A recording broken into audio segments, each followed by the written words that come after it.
네, 14년 만에 의료계 집단 휴진에 대해서 정치권도 지금 촉각을 기울이고 있습니다. 정미경 전 새누리당 의원, 전해숙 전 민주당 의원과 자세한 내용 알아보도록 하겠습니다. 어서 오십시오. 네, 안녕하세요. 네, 자 지금 의사협회와 정부가 강대강으로 맞서고 있는데 어떻게 보십니까? 사태가 좀 해결이 될까요? 아니면은 좀 장기화될 가능성도 있다고 보십니까? 지금 오늘만 우선 하고 네. 정부에게 계속 의료계가 예고를 했지 않습니까? 네. 저는 철도 파업도 그렇고 정부가 왜 이렇게 대결만 가고 대화를 통해서 해결하지 못하는가 굉장히 아쉽습니다. 네, 정미경 의원님은 어떠세요? 저도 같은 생각인데 2008년도부터 사실은 저희가 18대 보건복지위원이었거든요. 네. 근데 의료 영리화 부분은 그때부터 있었던 건데 이건 충분히 대화로 할 수 있기 때문에 네. 크게 번질 것 같지는 않습니다. 네. 사실 지금 여야도 집단 휴진 그 자체에 대해서는 한 목소리로 자제를 요구하고 있는데 해법에서는 미묘한 온도차가 있거든요. 먼저 그 각 당의 의견 들어보도록 하겠습니다.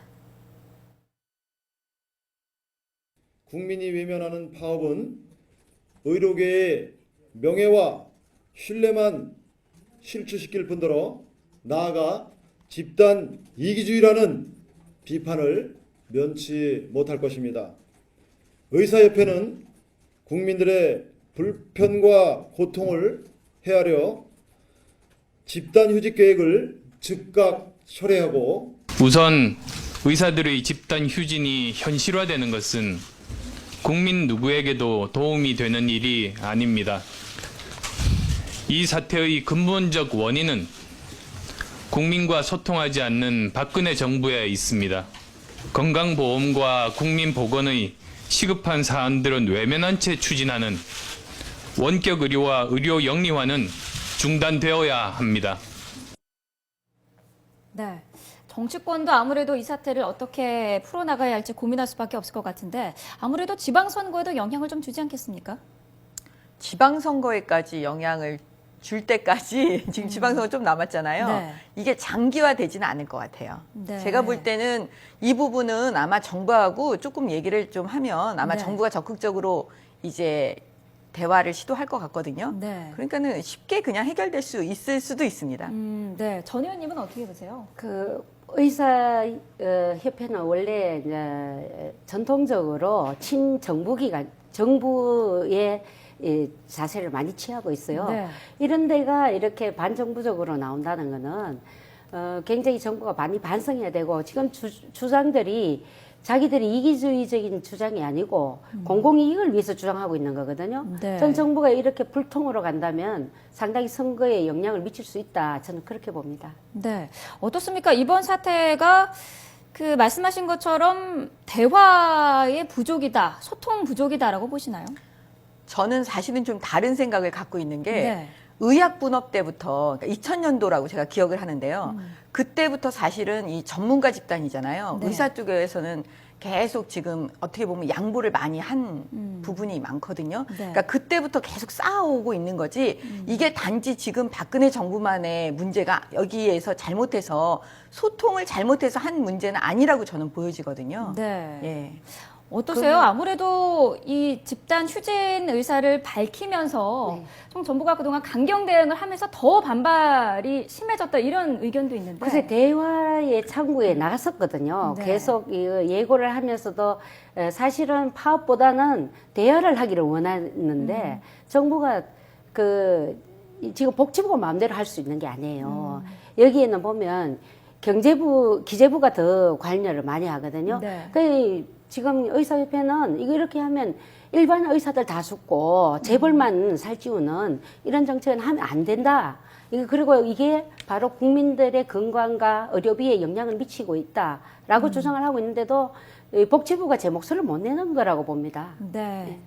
자, 화제를 좀 돌려보도록 하겠습니다. 서울시 공무원 간첩 사건 증거 조작 의혹에 대해서 지금 여야가 정면으로 충돌을 했어요. 어제 일단 그 김한길 안철수 신당 추진단장이 긴급 기자회견을 열었고 새누리당도 즉각 반박에 나섰는데 먼저 양측의 입장 들어보도록 하겠습니다.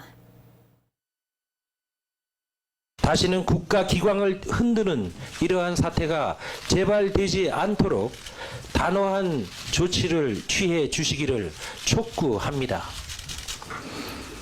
만일 검찰의 수사로 부족하다면 정부 스스로 중립적인 특검을 임명해서 한 점 의혹을 남기지 않겠다는 자세를 가져야만 땅에 떨어진 신뢰를 회복할 수 있을 것입니다. 현재 검찰에서 이 사건에 대해서 철저한 수사를 하고 있기 때문에 뭐 해임이니 뭐 특검이니 지금 말할 단계가 아니다. 그것은 일종의 정치 공세다라는 말씀을 드립니다. 그래서 또 국정원도 검찰 수사에 적극적으로 협조하겠다고 하는 만큼 일단은 검찰 수사를 지켜보는 게 도리다. 네. 사실 이번 사건이 처음 불거졌을 때부터 특검 얘기는 나왔는데 어떻게 보시나요? 이제는 좀 해야 될까요? 아니면은 아직도 정치 공세라고 보십니까? 이거는 지금 특검해야 될 부분은 아니고요. 이건 정치 공세에 불과하다 이렇게 말씀을 드릴 수가 있는데 네. 왜냐하면 처음에 이 위조된 문서 지금 이제 거의 스스로 그 김모 씨가 얘기했잖아요. 이 문건이 위조됐다고. 네. 근데 이게 처음부터 간첩 사건 수사 단계에서 만들어진 게 아니고 재판하는 과정에서 이제 급조해서 아마 법원에 갖다 준 문서이거든요. 네. 그래서 처음에 이 사람이 간첩인지 아닌지를 수사를 할 때가 할 때 만들어진 게 아니기 때문에 이거는 특검의 문제는 아니고 네. 일단 이거의 수사를 지금 현재 어떻게 해서 위조가 됐는지를 지금 검찰에서 수사를 하고 있고 네. 그다음에 검찰총장께서도 잘하겠다고 얘기를 했기 때문에 일단 결과를 봐야 될 것 같아요. 네. 결과 보고 나서 이제 그다음에 뭐 특검 이런 얘기가 나올지 지금 이 단계는 특검의 단계는 아닌 것 같아요. 네. 전 의원님은 어떻게 보세요? 근데 이 사람이 북한에 가서 간첩 활동을 했다는데 간 흔적이 조작됐다는 거거든요. 그래서 그런 조작된 자료를 갖고도 기소를 할 수 있는지 검사 출신 우리 정미경 의원한테 한번 여쭙고 싶고 제가 말씀드리고 싶은 거는 왜 그 국정원이라는 거대 조직을 과연 검찰이 할 수 있을까?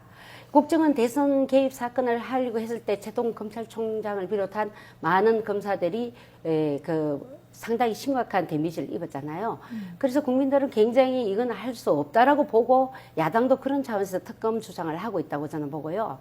근데 왜 이렇게 우리나라는 선거 때만 되면 간첩 사건이 터지고 북한 관련된 일이 터지는지 저는 이런 게 굉장히 의구적이에요. 의구심이 많이 가고 국정원이 대통령을 만들고 국정원이 이 서울시장을 만들고 이런 상황이 보면 우리나라가 굉장히 후진적 나라가 되거든요.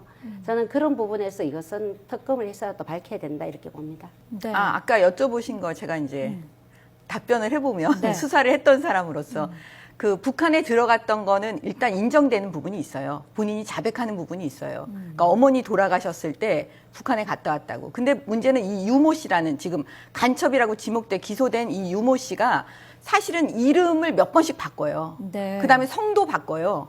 그다음에 국적도 속입니다.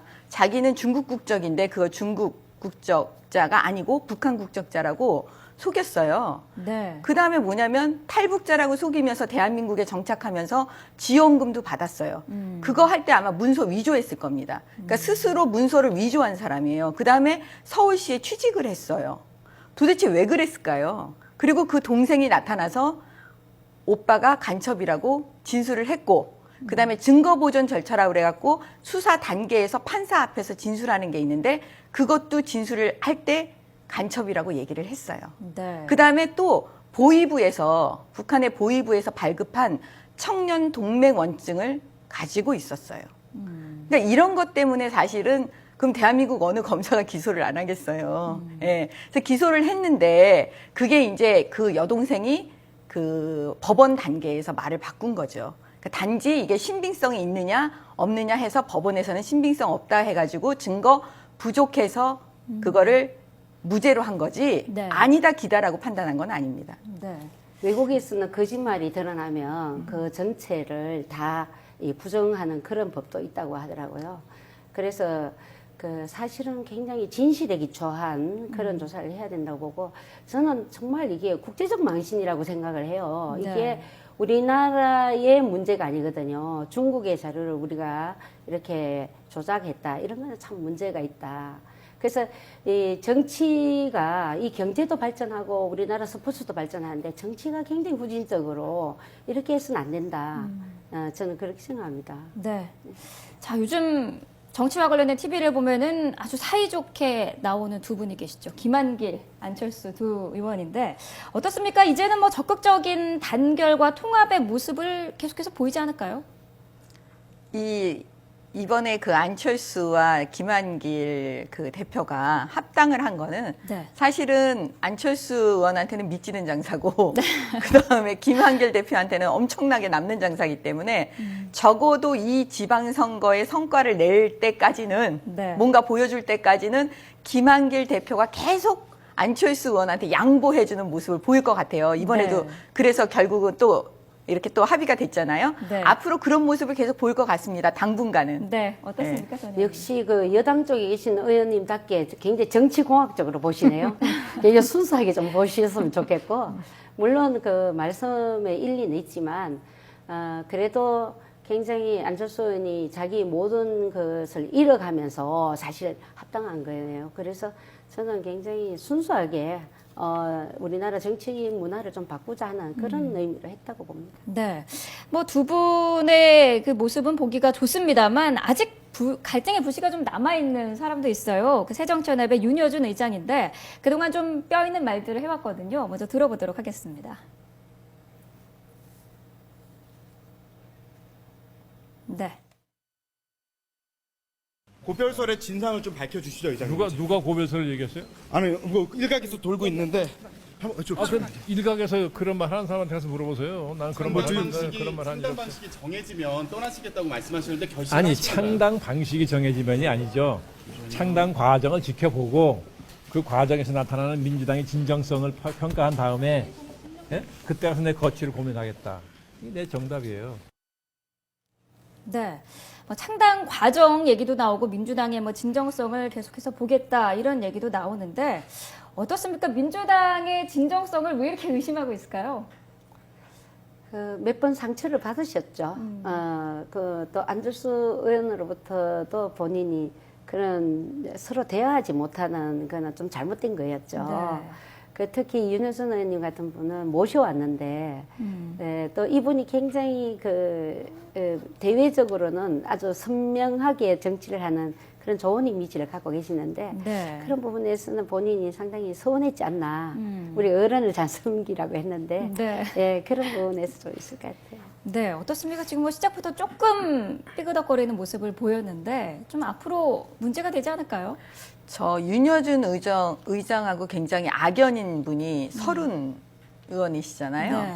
근데 민주당에서 이번에 합당의 대표 선수로 서른 의원을 딱 내놨기 때문에 윤여준 의장은 민주당이 나보고 나가라는 얘기다라고 생각을 했을 것 같아요. 네. 굉장히 불쾌했을 것 같아요. 근데 이제 그런 지점에 대해서 이런 걸 전혀 몰랐을 거 아닙니까? 지금 윤여준 의장은 지금까지 언론 보도에 의하면 안철수 의원이 전혀 귀띔도 안 해준 상태였기 때문에 아마 굉장한 배신감을 느꼈을 것 같아요. 네. 근데 서로는 저번에도 그 나왔었기 때문에 저는 그 부분 때문은 아니라고 뭐 이렇게 생각하고 그렇게 그릇이 작은 분은 아니에요. 다만 저분께서도 나중에 하신 말씀이 내가 그냥 안철수 의원의 농담 조크 형태로 이야기했는데 언론에서 너무 다르게 과대 포장한 것 같다 이렇게 말씀하시기 때문에 근데 원래 농담 속에 뼈가 있기 때문에 그런 말 제가 볼 때는 근데 오래 원래 말의 앞뒤를 다 빼고 하나만 보면 이상하게 보여요. 네. 그러면 두 분은 뭐 결별 가능성은 아직은 없다라고 보시는 그렇죠. 거죠? 아니 저는 결별 가능성 있다고 보는 있다고 거죠. 생각하고 네, 계시나요? 충분히 이거는 그냥 농담이 아니고 네. 사실 진담이죠. 엄청난 진담. 그래서 제가 볼 때는 오래 못 갈 것 같은데요. 알겠습니다. 자, 오늘 두 분 말씀 여기까지 듣도록 하겠습니다. 나와주셔서 감사합니다. 네.